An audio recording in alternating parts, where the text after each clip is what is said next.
here at the first debate of the night between Jenny and Goubran, who are both running for VP of Harrow. Good luck. Good luck.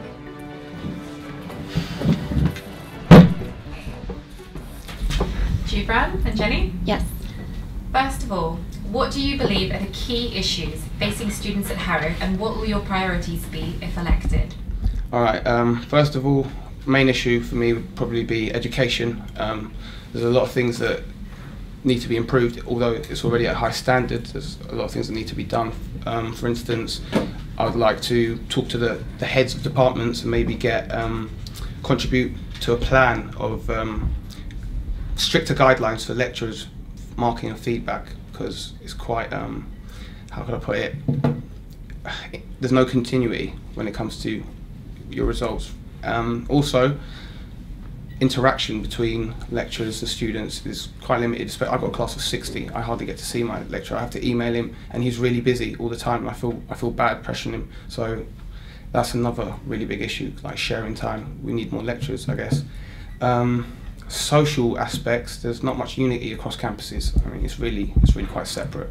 It's quite isolated. I feel that we should introduce new schemes to try and get this sense of community back, because a few years ago it was quite, I really liked being here, and now it seems that there's a lot of things that could be changed. Another issue that really bothers me would be subsidies and hidden costs in courses.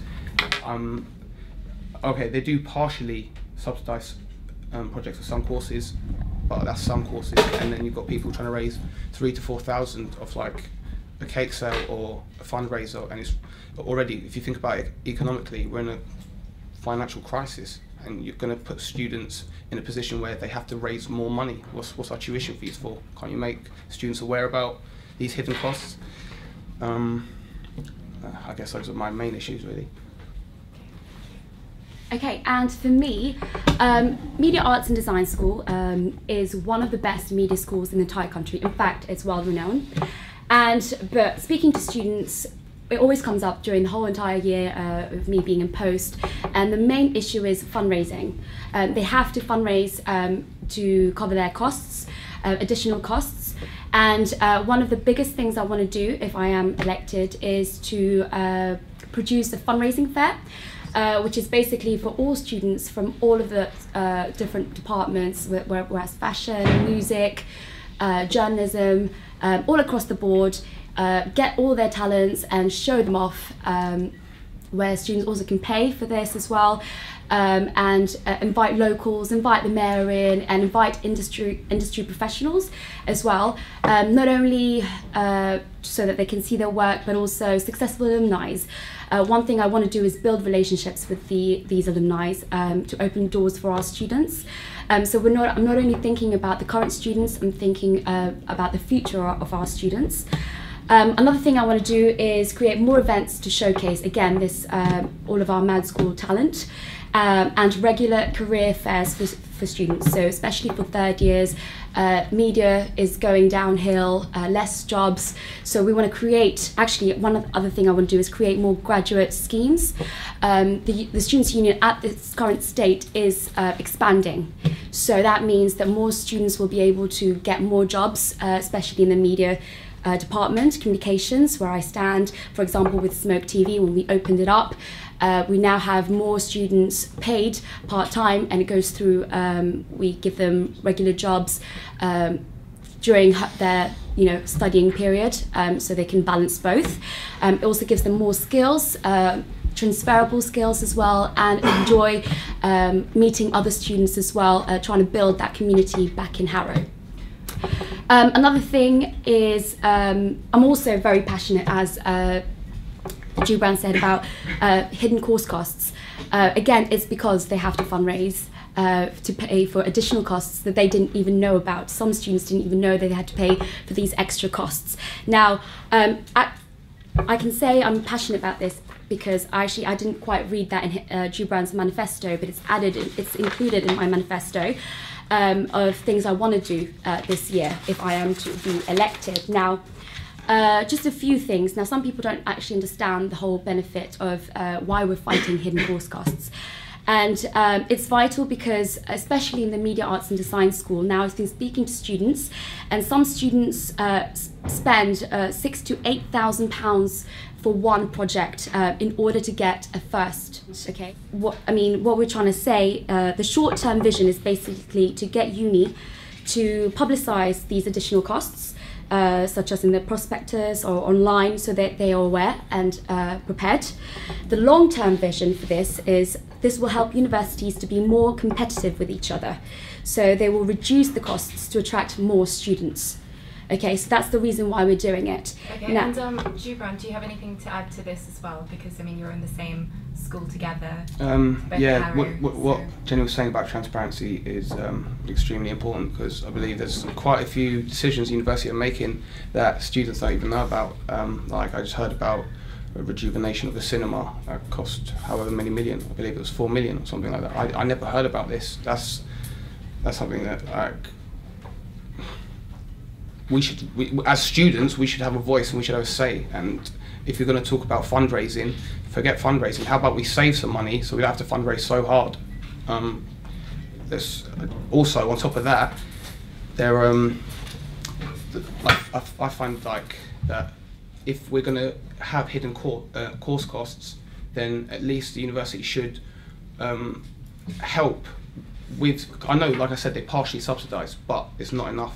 And if they are going to try and do something like that, then I think it would be best if they just made students aware before they even enrol. Otherwise, it's just you're too late. You're already in debt, and your degree relies on you raising those funds, however way you do it. Yeah, that's what I've got to say on that bit. Okay, and Jenny raised this point as well, that there are substantial government funding cuts to all art courses across the country, not just at Westminster. And how do you think, what would you do in order to, I suppose, ensure that the Media Arts and Design School survives this, thrives, despite the economic climate? And so what schemes would I try and put in place? Right, well, first of all, we seem to have this problem where we rely on what we have in our campus. Why not share? Because there's nothing, intermission isn't being used anymore. It's a cafeteria, do you know what I mean? So why don't we initiate schemes where we can get coach loads of university students, not just from Baker Street, but from every campus, to come down to Harrow, or even the other way round. And in that way, not only are we generating more revenue within Westminster itself, because I'm not being funny, attendance dwindles, especially throughout the year. Beginning and end, yeah, there's a lot of people and there's money to be made, but during the middle there isn't. So if we're going to get more students involved, and this, I was talking about, this community, this feeling of community, it's not really there. So that again would help. And I think you could definitely get a lot more income through sharing resources across campuses. That would be a really good thing. Fundraisers as well are always brilliant. Let's try some new events as well, because we got societies like SSA and other sites that are successful. The basketball team really successful, making a lot of money. And I know it might sound a bit like favoritism, but if people are successful and they are making a nice amount of money, maybe they should be allowed to have more say in what we do. Obviously, I promote diversity because I want democracy within our university, but I think maybe we should toughen up on our event ideas. So you think that it's through building sort of more event ideas, you can build a sense of community in the university? Yeah, that would sharing resources as well. I think that would be very helpful. And what do you have to say to this, Jamie? In terms of, I think this university have lots of international students, and obviously they pay a lot of money, more money in fact, to study here. And I think maybe use that sort of fund to help make sure that the MAD school, for example, survives. Media school is, as I say, one of the best in the entire world, so we want to make sure we keep it that way. Yeah, that's my point for that. And what do you think about each other's manifesto? I mean, I'm guessing that you've both read each other's. What do you have to say about Jenny's, and what do you have to say about Goubran's? I've told Jenny quite a few times. I think her campaign and her manifesto deserve a round of applause, because she is doing really well. I have said it a couple of times. But even at the same time, she's my opposition, so I can't be too happy with her. There are a couple things. I think it's really good that she's put on what she's done, and it shows that she can bring change to the university, and that's right. And she has done a lot, especially with the other SABs. But I feel that it's my turn now. I'm third year. This is my last year. I know the third year. I know the second years. I know the first years. Do you know what I mean? I think it's time. So yeah. Well, Goubran says he's in third year and he's sort of a man of the people because he knows everyone in first year and second year. Yes, yes. You know, he's very known. Popular, Yeah, and very well known. But then, you know, on the other hand, you have your track record and you have been able to achieve things in the past. Yeah. But together with the SABs, yeah. Exactly. Yeah. But what do you think? I mean, do you think that your policies this year, for this coming year, are they actually achievable? Yeah. Do you believe this? So I think the difference is, and I respect all of the candidates, but what makes the SABs different, I think, in my personal opinion, is it's great to have ideas and theories, and we all want world peace. We all want to change the world, but actually, what is feasible within that 1 year? Now, these are the policies that we've got purely because we know that either we're already working on it or we are going to start working on it, and we know we can achieve them in the 1 year. In fact, we haven't even had a 1 year. We've only started last July. So in fact, all those achievements haven't been achieved within that 1 year. Okay, so that's my first point. Now, my second point is, can I go back to Goubran? Yeah, of course. Yeah, just a few. I mean, great manifesto. Just a few quick questions, really. Now, as a communications officer at the moment, obviously I work with Smoke Media, who have promoted not only Smoke but also the Students' Union through Smoke TV, Smoke Magazine, Smoke Extra, Smoke Radio, and you said in your manifesto that you will promote these sort of whatever events, if you would, the events that you might put on, and you're going to do better promotion. Now, what are the different ways? Try to improve. Okay, sure. What are the different ways? How are you going to do that differently from the past? The amount of times I've heard of, there's an event in Harrow, and nobody, like I said, sharing resources. Nobody seems to know about these other events in other campuses. Maybe if I was to have my hands on telling our promo team where to go, I'd say, how about you take it to different campuses? How about you maybe not just on campus? How about you, it's just, like I said, the sharing resources thing is a really big thing. I know I keep stressing that same point over and over, but it's a really big point in my manifesto. When you say sharing resources, what exactly do you mean? Do you mean taking? For instance, I don't know. There were a lot of complaints about there not being enough social space. I know I made this point again, but there's a lot of complaints about social space not being available to students. So I don't see why students wouldn't be able to. I know I can understand the travelling issue. I can understand that completely, but due to money and financial problems and stuff, you're not it's a cafeteria now in a mission. It's not. No one really wants to go there to socialise or go to events, or it's really boring. So why not hold an event in somewhere where, Harrow, the social life is pretty decent, I guess, could be improved, but why not bring students to a place where we know it's already got quite a bit of a vibe? I don't see why we can't build on that. Just very quickly, my final question for you is, you mentioned you're going to fully back and push the Students' Union movement for university subsidised students. Yeah. How exactly are you going to do that? How am I going to? Yeah. Well, I didn't actually get to mention that I'm looking to introduce a student House of Commons where the students are parliament. I need the university to, the students to have a say. First of all, I want them to back me 100% before, and once I've got their approval and they think that this is the right decision to do, I'm going to campaign tirelessly. Campaign all day. Trust me, I'm looking to take it to Westminster and let them know that we know we've been taken for granted, and we know that it's time for us to actually stand up and do something about it. Yeah. And I've got a lot of students behind me that go to your university that understand what I'm saying. Yeah, you're lucky to get about 5 or 6 attendees for this sort of meeting. Yeah, I heard about and obviously that's not representative of the student population. Of course not. So how will you? But at the same time, if we are promoting these this House of Commons a lot better, and even if we have to like introduce like a membership, so we know there's people that aren't just sorry, I don't mean to be rude, but crazy, like with mad ideas, like, or even people that have a lot of friends that can sway a decision unfairly. I know the turnout, because there is.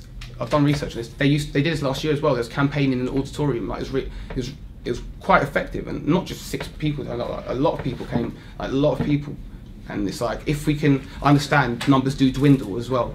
But when it comes to like important issues, I'm sure if we had like members of all departments going around pushing the fact that your House of Parliament, and that was it. Our library, Harrow Campus Library, is so hot. If we can't get air conditioning, at least supply us with water, because the vending machine that we have there is either broken, doesn't accept coins, or unplugged, and it's over expensive. It's way too expensive. Sorry, it's just another issue that I really want to tackle. It might not be huge, but I think water's a pretty big deal to me. So I'm always in that library. And it's really important. Yeah. Right, that's me. Can you just repeat the first point that you made there? Sorry, about the music and radio. Oh yeah, music and radio. I've been talking. I know quite a few people on commercial music and even radio, and I've spoken to some people on smoke radio, and they're telling me like, even when you're editing, there's like a cut-off point, and even if security are late, you don't get that deficit back. It's a cut-off point there, and that's it. You can't carry on your work. And have you seen the demand for the studios?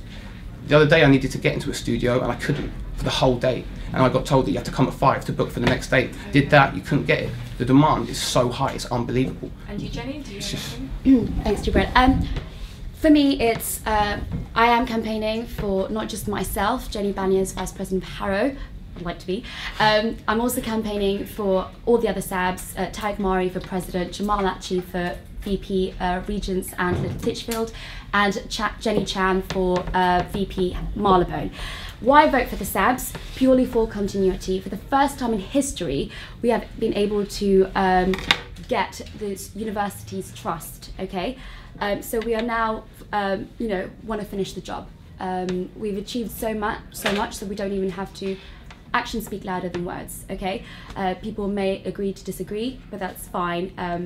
That you have 24-hour libraries for a reason now, with the Life Sciences Society who helped with that.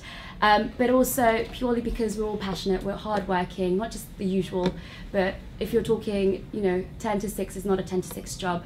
It is literally you live, you breathe, you eat, you sleep at work because you want to make a change, and not just a normal everyday I want to make the world a better place sort of thing, but changes that actually happen locally. We're a united front, and students should know that. Great, thank you very much. Thank you. Both of you. Thank you. Thank you. That's it for the Harrow one. Round of applause.